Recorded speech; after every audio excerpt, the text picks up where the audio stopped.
The triumph of Khomeini's Iranian Revolution has generated a new sense of exhilaration and self-confidence among the world's 800 million Muslims.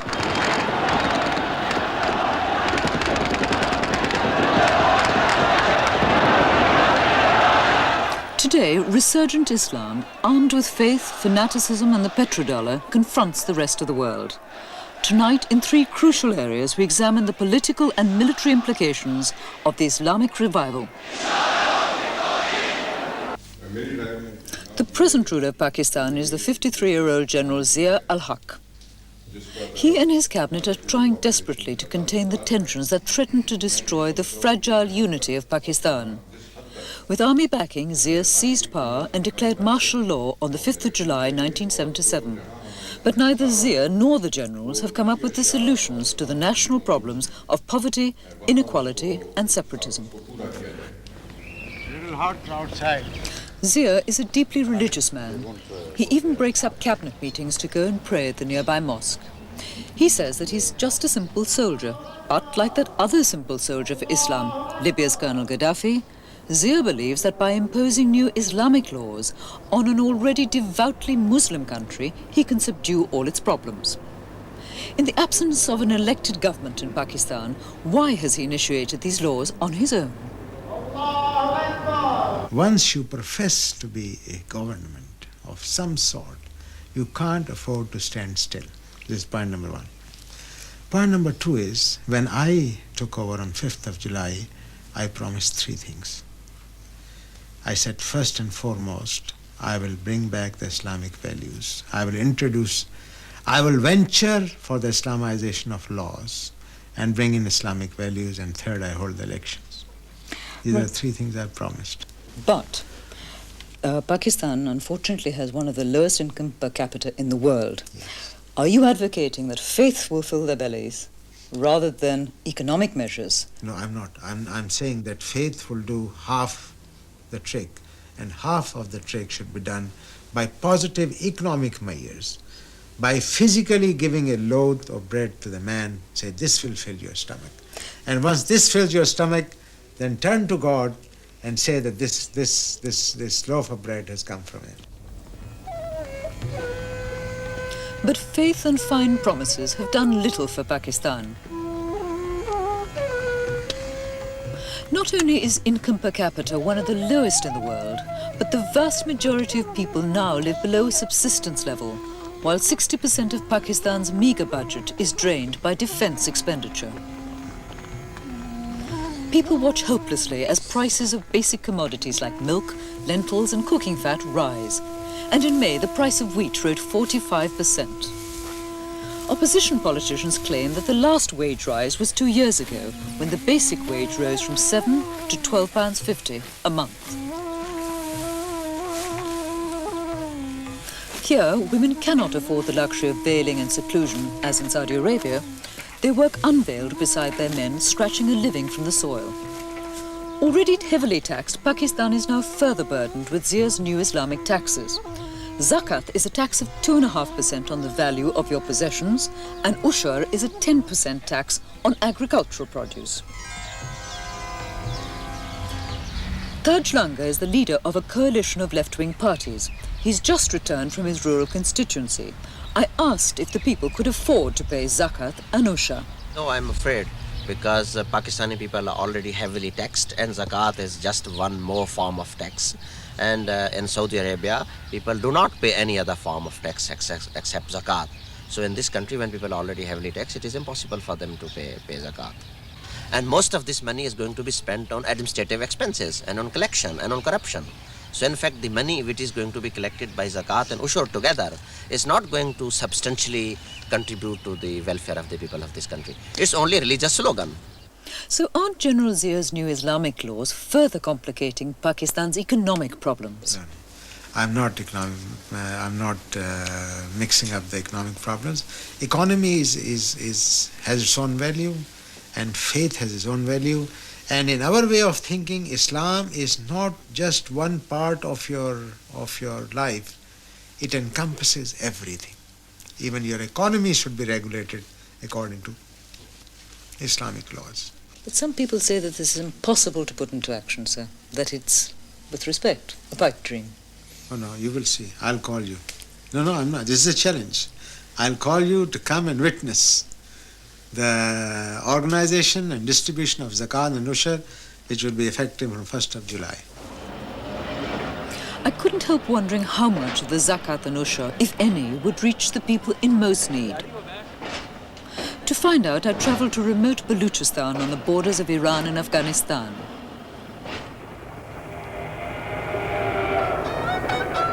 It's a wild, beautiful country with a proud history and was Islamic long before the rest of Pakistan. But it's desperately poor with an illiteracy rate of 90% and only one small hospital for an area the size of Italy.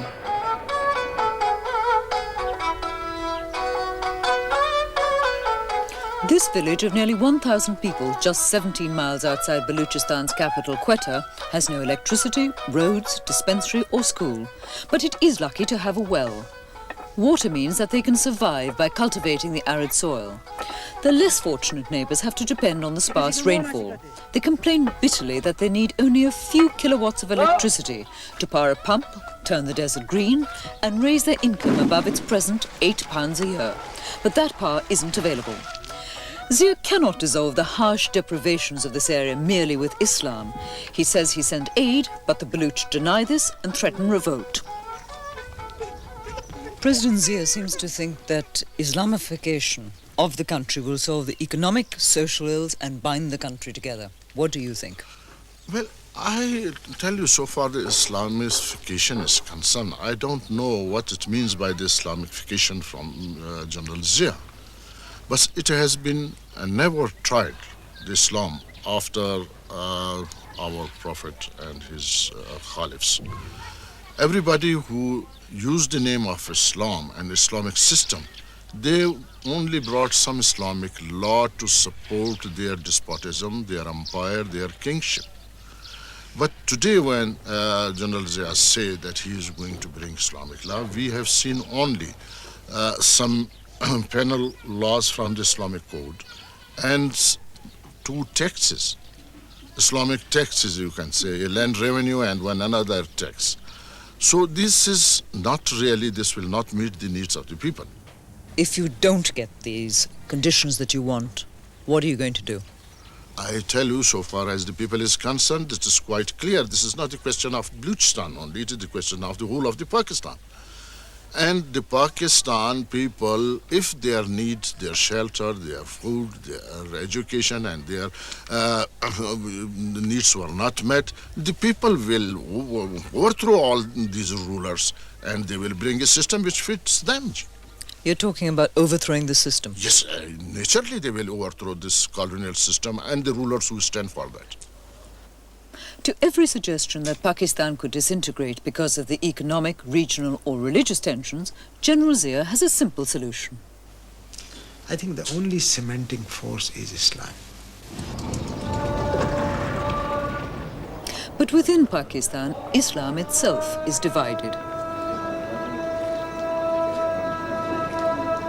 25% of the country's Muslims are Shia, who share the same basic religious beliefs as the majority Sunnis, but differ with them over one key issue. The Shias hold that the Islamic tax zakat should be distributed by themselves and not by the state. So ironically, Zia faces Islamic opposition, so far peaceful, to his Islamic laws.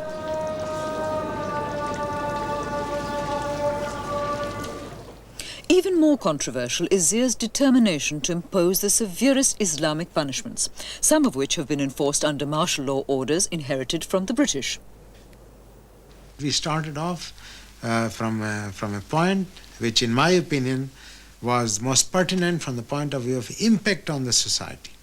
And impact on society, in my opinion, is from laws which look a little stringent. Many people say that the Islamic punishments that you have instituted are in fact barbaric and inhuman, and in fact contravene the United Nations Declaration of Human Rights. What would you say? No, I would say that these punishments are just right. They're not barbarian. They're not against the human rights. But how can you say that, sir? Because I give you, because there are these serious punishments like stoning a man to death, chopping off a hand, or the lashes. The lashes are also being administered scientifically. We filmed in Yes. Saudi Saudi Arabia Arabia. a flogging which was just a tapping which was to humiliate. Yes. What is happening here is different. Yes, but this what has happened here so far has not happened under the Islamic laws. It has happened under the martial law. How can you say that you don't contravene the Declaration of Human Rights if you stone somebody to death or you chop off somebody's hand? There's a case coming up in Multan, for It instance. has already been through practically. Has the hand been amputated? Not yet. It will be. Most people would call that inhuman. Yes, but this is the way of life. This is the way of thinking. I think it is absolutely within the rights of human beings. Because if today we can reform the society by some stringent measures, I think it'll put them right. Is it a reforming society? This is my way of thinking. And another point is that these stringent punishments are only as a deterrent. They are a deterrent in the sense that every time a man makes a theft, it does not mean his hand is to be chopped off within 2 minutes. You have no conflict at all in your mind, sir? None whatsoever. You find your conscience is clear? My conscience is clear by 200%.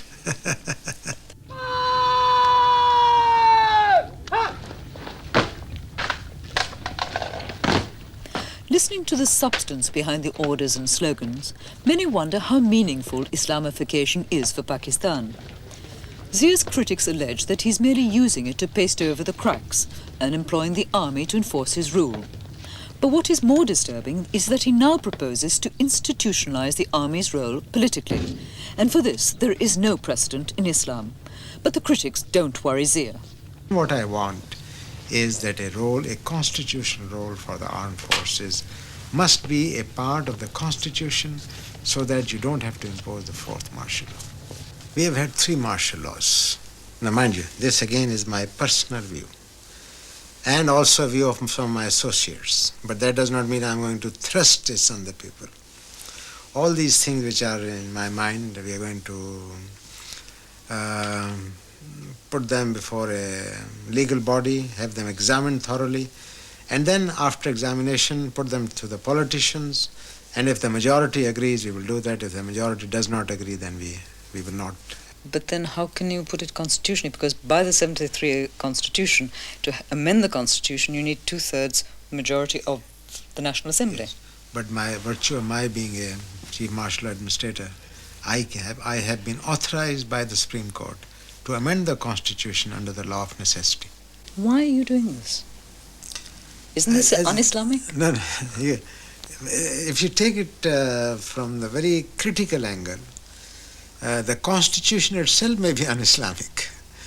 But the role of the armed forces cannot be un-Islamic because the armed forces are there for the security and the sagacity and the safety of the nation.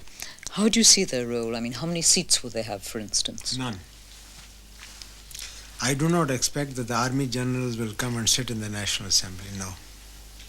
What we foresee is that the army and the armed forces, the top echelons, would be directly owing their allegiance to the President of Pakistan, would at the right time be consulted, and if the situation so demand, they would act accordingly in accordance with the instructions by the President of Pakistan.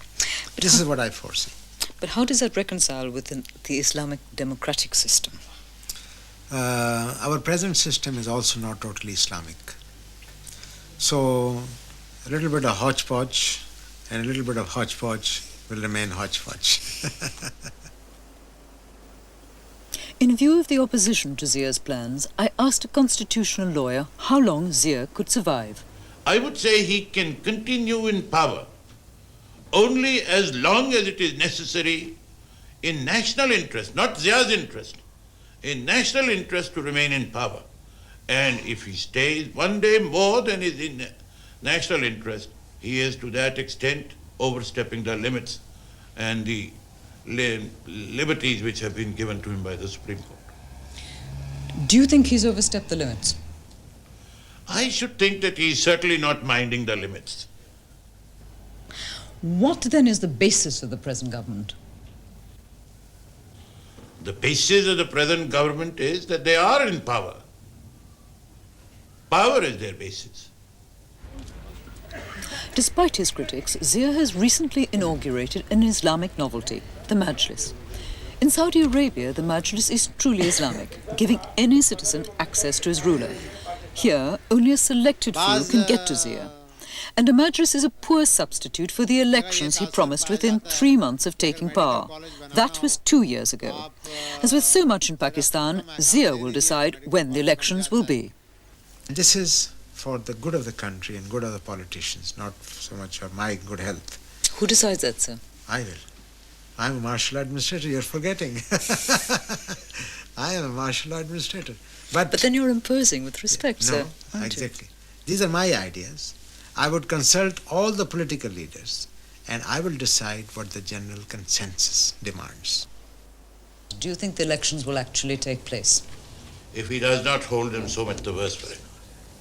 What do you mean? Well, I think the people will deal with him as they have dealt with previous people who did not stand by their promises. But Bhutto he- did not hold an honest election. And look what happened to him. A movement. It's true that General Zia has the support of the army, but so had the Shah of Iran. And what about Pakistan's General Zia? Does he see resurgent Islam as a future military power in the world? No, because Islam does not believe in rule by power or invasion for the sake of the faith. Because after the Prophet, if Islam was spread out in the whole of the world, it was not by sword. There's reputed that you are starting an Islamic pool of arms, and particularly an atomic pool. Is that true? No, this is wrong. This is propaganda, publicity. They have even named it. They said Ziaul Haq is going to make a bomb and it is the Muslim bomb. As if it has special ingredients of plutonium and uranium which is only applicable to the Muslim countries.